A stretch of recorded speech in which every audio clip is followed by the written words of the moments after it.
el momento más incómodo cuando nos dimos cuenta, o más bien cuando mi hermana se atrevió a abrir su corazón y a decirnos de que había sido hada a los 8 años por parte de mi propio padre. Ese papá que ya no está con nosotros. Ese papá al que le dimos tanto respeto, al que le dimos amor y al que nunca nos dimos cuenta de lo que había hecho en vida. Esta es la historia. Y si todavía no me sigues, yo soy Milton Antonio y esto es Yo Te La Cuento. Cuando nos juntamos hace unas 2-3 semanas aproximadamente con mi mamá y con mis 4 hermanos, bueno, 3 hermanos y mi hermana mayor. Ella se le ocurre, o más bien por fin, poco a poco fuimos llevando las cosas a ese extremo, al punto de decir cosas malas que nos habían hecho mis papás cuando estábamos chicos. Por ejemplo, de que mi papá nos volteaba el hocico cada vez que dábamos nuestra opinión, porque siempre lo que él decía era correcto, porque siempre el hombre es el que mandaba en el hogar, siempre el papá tenía la razón en todo, independientemente estuviera equivocado o no. Eso se lo hicimos recalcar a mi mamá muchas veces hace mucho tiempo, todavía cuando mi padre estaba en vida.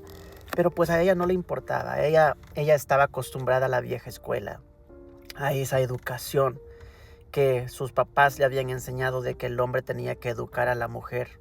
El hombre tenía que educar a la esposa y decirle cuándo podía hablar y cuándo quedarse callada. Así era mi mamá, o así es mi mamá. En fin, así nos querían crear a nosotros también. Cuando mi papá fallece hace aproximadamente 3 años, todo comienza a cambiar, porque mi mamá comienza a ir del tingo al tango, a veces conmigo, a veces con mis hermanos, a veces con mi hermana. Pero nadie quería como hacerse cargo de ella, porque ella es muy difícil. Desde siempre ha sido muy complicada, muy delicada. En fin, en esa reunión que tuvimos hace 3 semanas, a mi hermana mayor, ella tiene ahorita 42 años, se le ocurrió sacar a la luz un gran secreto. Un secreto que es muy doloroso, un secreto que nos partió a todos en pedacitos al escuchar el relato de mi hermana cuando nos dijo de que mi papá había de ella cuando tenía solamente 8 años y que mi mamá lo sabía, pero que no dijo nada, porque pues llegamos a lo mismo, ¿no? La mujer no tiene opinión, no tiene voz ni voto. Mi hermana le reclama a mi mamá que sí, por qué nunca dijo nada, que sí, por qué se quedó callada, que mi mamá ahora de grande, de adulta, está enojada porque nadie la quiere en su casa. Y dice mi hermana, bueno, ¿yo por qué la debo de querer en mi casa? Si cuando yo la necesitaba a los 8 años, que usted se dio cuenta de que mi papá me hizo aquello, usted nunca hizo nada. Se quedó callada. No sacó a la luz la verdad. ¿Por qué no me defendió como mamá? ¿Por qué una mamá como usted tuvo que dejar a una niña de 8 años de que el hombre de la casa, que el papá, su propio esposo, le hiciera lo que mi papá me hizo? Todos nos quedamos, mis hermanos y yo nos quedamos con la boca abierta al escuchar lo que estaba contando. Lo único que podíamos hacer era abrazarla y apoyarla en todo. Lo único que podíamos hacer era hacerle saber de que si nosotros hubiéramos sabido lo que había pasado, las cosas no hubieran quedado impunes. Hubiéramos hecho algo para poder ayudarla. Pero pues también éramos niños, también estábamos chicos. Ahora entendemos por qué mi hermana nunca quiso a mi papá. Porque siempre se comportaba rebelde con él y mi papá siempre la castigaba.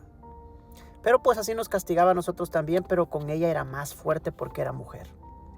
No la dejó que se casara hasta que mi hermana estaba como de 25 años, 26 años de edad.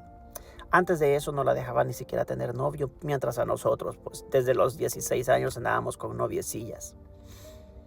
Mi mamá, cuando mi hermana le reclama, mi mamá nomás se queda callada y dice, perdóname, pero yo solamente tenía que hacer lo que tu papá dijera. Y si yo ponía algún pero, pues él me dejaba ya sabe lo que pasaba. Desde ese momento todo cambió dentro de nosotros también, como hermanos, como familia, incluso dentro de mi mamá. Creo que ahí se destruyeron muchas cosas, pero se unieron otras. Se destruyó aquella imagen que teníamos de mi papá, de aquel hombre que había luchado por nosotros, por sacarnos adelante. Ahí se quebró esa imagen. Y podemos ver a mi hermana, a la única mujer de la familia que luchó contra todo eso por sí sola.